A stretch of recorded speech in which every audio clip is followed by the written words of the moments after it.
First off, let's find out what the definition of vulnerability is. The quality or state of being exposed to the possibility of being attacked or harmed.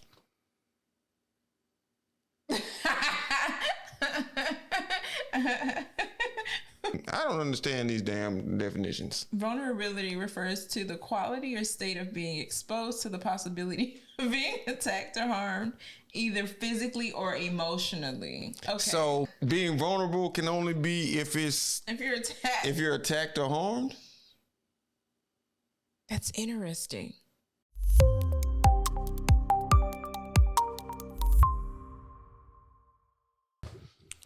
What is going on, everyone's? We here and we back with another episode of Is My Point Valid? Yes, indeed. And before we get into this episode, we want to say, if this is your first time to this channel, make sure y'all hit that subscribe button. It really helps our channel grow. We would really appreciate it. And thank you to all our subscribers that we have now, everyone following, everyone supporting. Thank you, everyone. But anyway, let's go ahead and get into this episode with What You Know Good. So what you got for him, baby? I've been reading. Huh. She on Beyonce today. Yeah, I've been reading. Okay, so I got in 1, 2, 3, 4. I got in 4. You had to count. But 1, 2, 3, 4. It was a joke. I got in 4. I got in 4 books this week. And the first one I read was The Next Person You Meet in Heaven by Mitch Albom, which is the sequel to The 5 People You Meet in Heaven. Huh. And all right, I'm gonna just start rating books on a scale with 5 stars. Like this 5 stars is like, bam, this is good. So this book, I will give it 3 stars. 3. It was all right.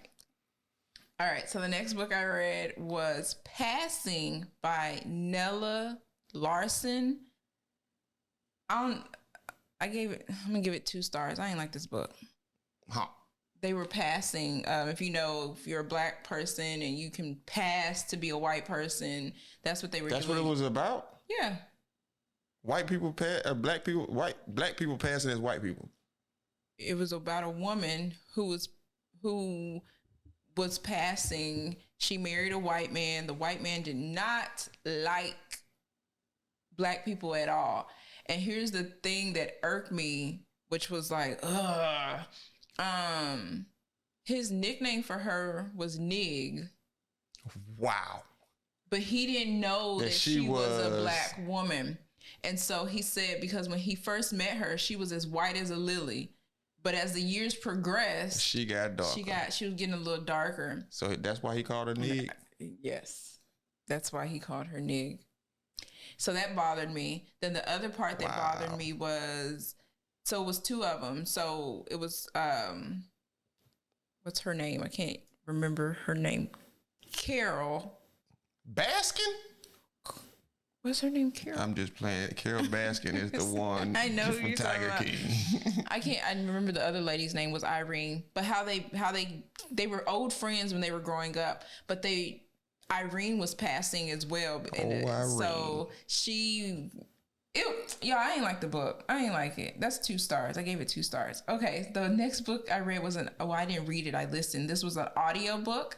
The Fire Next Door by James Baldwin. And he was talking about, racism and colorism and all that, and how he met with, Honorable Elijah Muhammad in the 1960s, and how he had did a show with Malcolm X when they were talking about it, and it was interesting. I enjoyed that, so I'm gonna give that 4 stars. The last book I didn't read it. I listened to it. Was audio book. If Beale Street Could Talk. So I was on a little James Baldwin whirlwind a little bit. So If Beale Street Could Talk. This is by James Baldwin. I give this 5 stars. I don't know if it was because of the narration. I don't know if it's his writing, the story. I'm going to tell you, the book to me is so beautifully written because I saw the movie, and to me the movie was trash. Like, they didn't do the justice with bringing that book to film. but I give that 5 stars. I kind of didn't like how it ended. I feel like one of the main characters' dads just gave up. If he would have waited a little bit longer, just a little bit longer. So, but I give that 5 stars. And so that's all I read this week. And of course, I'll be coming back, next week and let y'all know. But that's all I have for What You Know Good. Well, then. So, I want to say this and What You Know Good. R.I.P. to Gangsta Boo.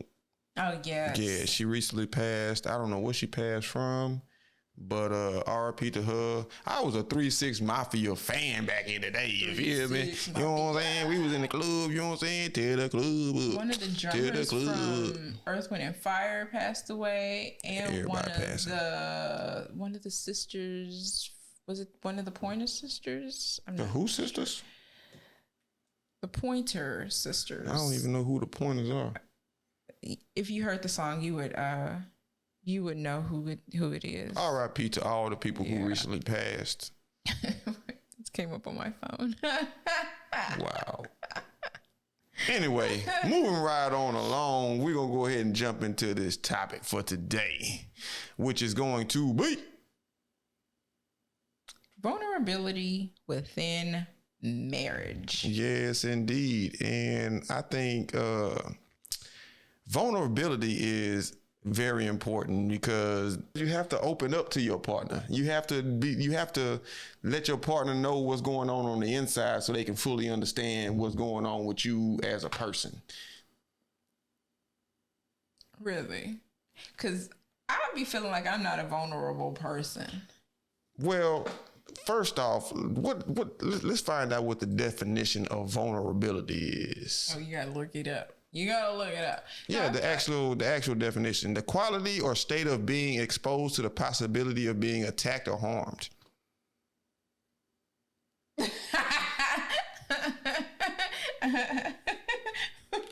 Liability of a partnership to higher penalties, either by convention or through having won one game. I don't understand these damn definitions. Vulnerability refers to the quality or state of being exposed to the possibility of being attacked or harmed, either physically or emotionally. Okay. So being vulnerable, being vulnerable can only be if you're attacked or harmed.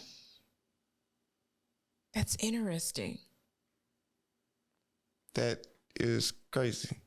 So if that is the definition of vulnerability, so then we're using it incorrectly. Yes, we are. Oh. And that is interesting. And hey, we come to an epiphany. Yeah, and it says a window of vulnerability is a time frame within which defensive measures are diminished, compromised, or lacking. So not really. If you're vulnerable, vulnerability is letting your guard down. No, because that's not even what it says. That's not what it says. Being exposed to the possibility of being harmed or attacked. Because you're going to be attacked. That's a guard. That's having your guard up. Yeah. So vulnerability, we've been thinking vulnerability is opening up. Hit that. What causes vulnerability, please? The most often associated with poverty, but it also arises with people who are isolated, insecure, defenseless in the face of risk, shock, or stress.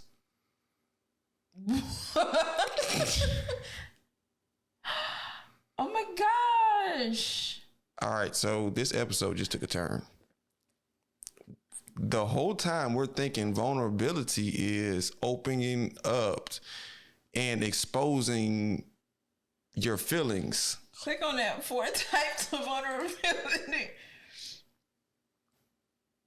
What is physical vulnerability, social vulnerability, environmental vulnerability, and economic vulnerability. Y'all, we doing research right now. I didn't look nothing into this. I had no clue that the world has been using the word vulnerability in a matter that doesn't make any sense. Are you vulnerable? All right. Direct Losses direct.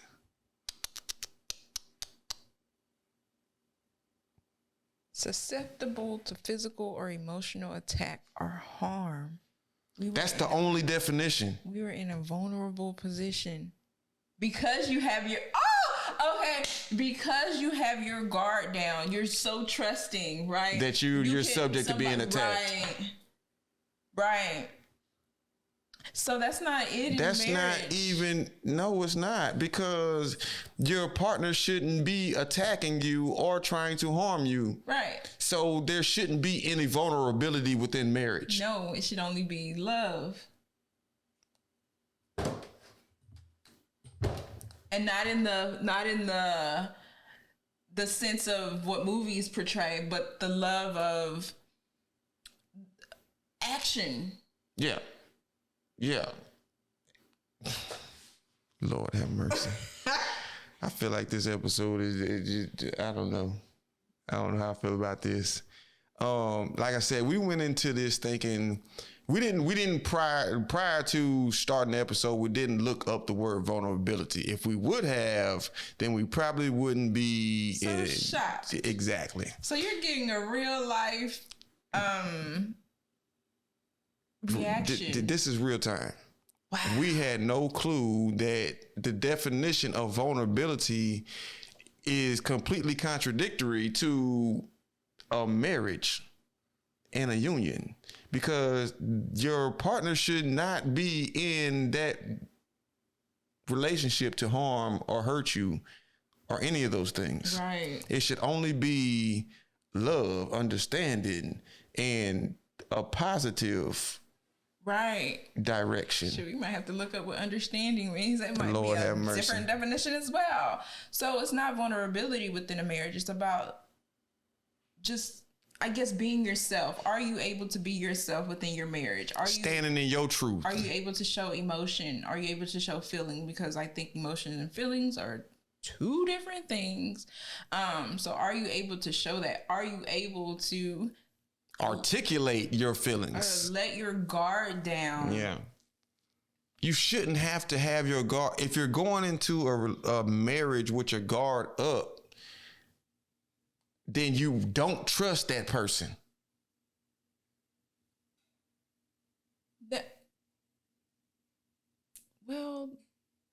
How can you completely trust that person if there's a wall up? Do you completely trust me? At times I don't. So of course there's areas where you're not going to trust somebody. But okay, let's rewind. Let's go. So trust is circumstantial? Yeah, because there's some things I don't trust you with. And trust. Okay, let's take it out of marriage. Let's think of friendships. There's some things you don't trust your friends with. Absolutely. Parents. Let's go to talk about parents. There's a lot of things we don't trust our parents with, but growing up. So we can't make a blanket statement and say, I don't trust you or I do trust you, because really there's certain aspects of a person that we do trust and we don't trust at the same time. Yep. So trust ain't even a thing either then. Oh my God. We've been lied to. We have been swindled. We have been bamboozled. We have been hoodwinked. All of these words. Because, okay, let's think about it. God doesn't talk about vulnerability. No, they never mentioned it. He does say, trust me. He does. He does. Yeah, but it's not on It's not circumstantial. No, it's not. It's completely all over. Trust me.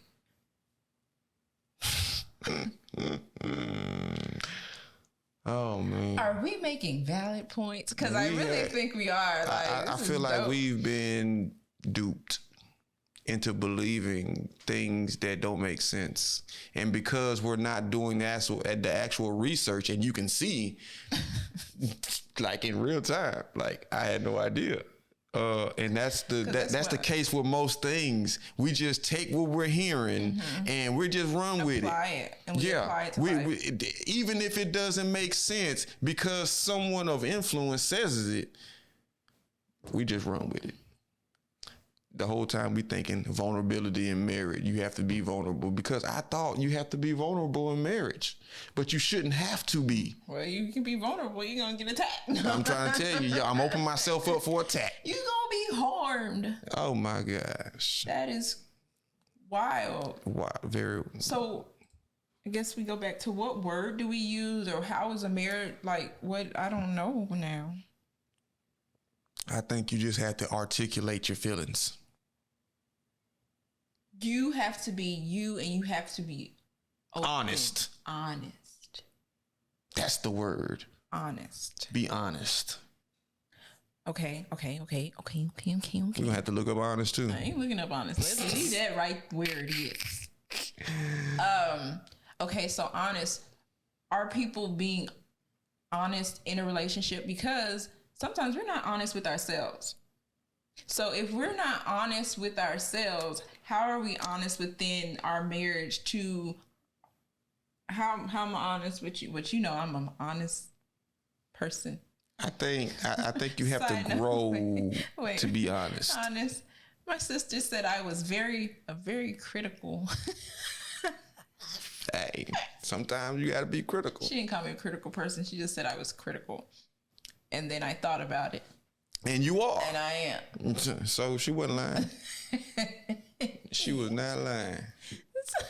But honesty is what we need in relationships and marriage. How do you do that? How do you be honest?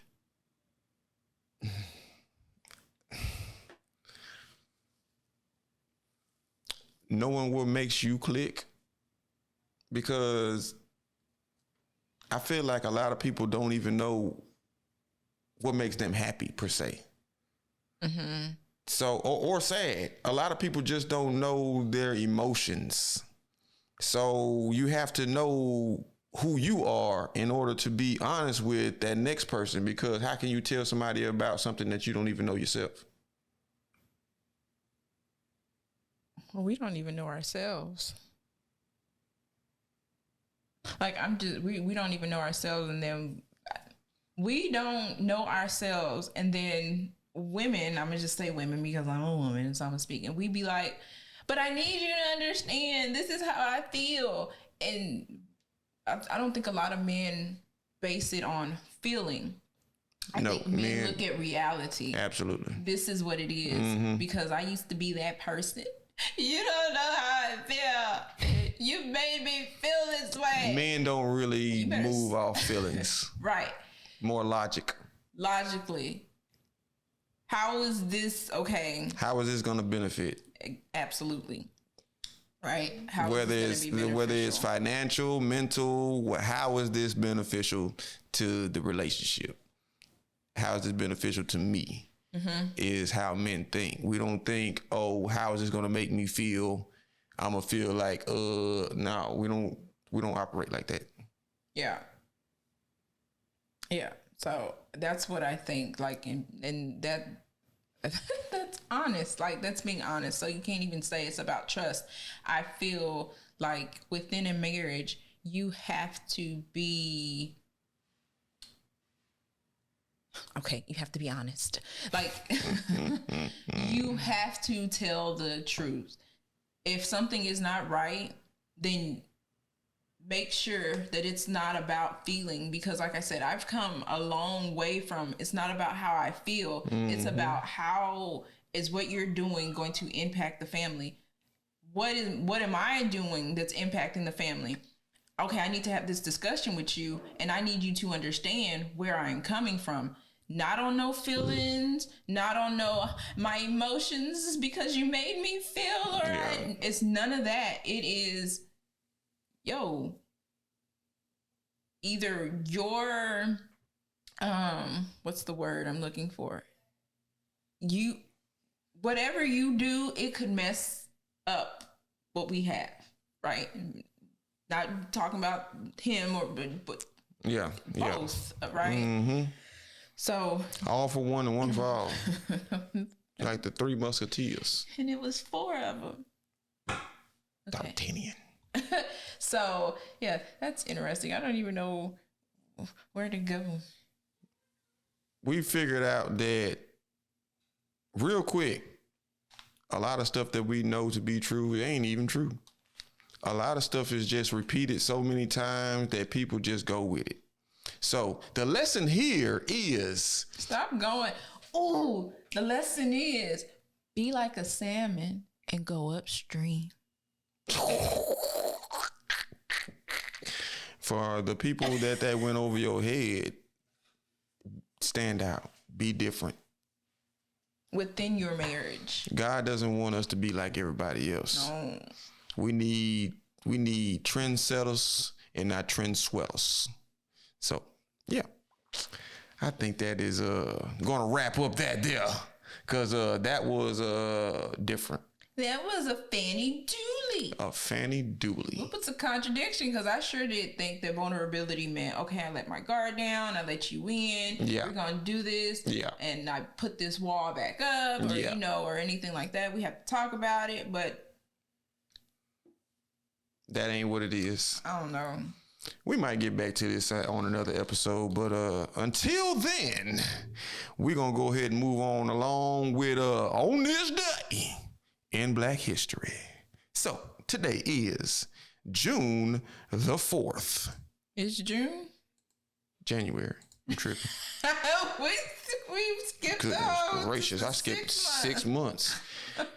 It is January. You know I get them J's, man. January, July, June. Yeah. Anyway, today is January the 9th. So on January the 9th in 1914, Phi Beta Sigma fraternity was founded on the campus of Howard University in Washington, D.C. by 3 young African-American male students. The organization later became incorporated on January 31st of 1920. Shout out to Howard University. Shout out to those 3 amazing young men who started this fraternity. And shout out to all HBCUs. Y'all are the greatest American lives. Really? Shout out to my brother-in-law, Mr. Project Daddy. But anyway, we're going to go ahead and get up out of here. And to those, like I said before, everyone who continues to support us, thank you. Make sure y'all hit that like. Make sure y'all hit that subscribe. Make sure y'all share and all that good stuff to help us grow. We will really appreciate you. And thank you. We're going to go ahead and get up out of here. We'll be back next Monday with another hot topic for you. So, like always, it's love, peace, and soul. Like Soul Train, baby.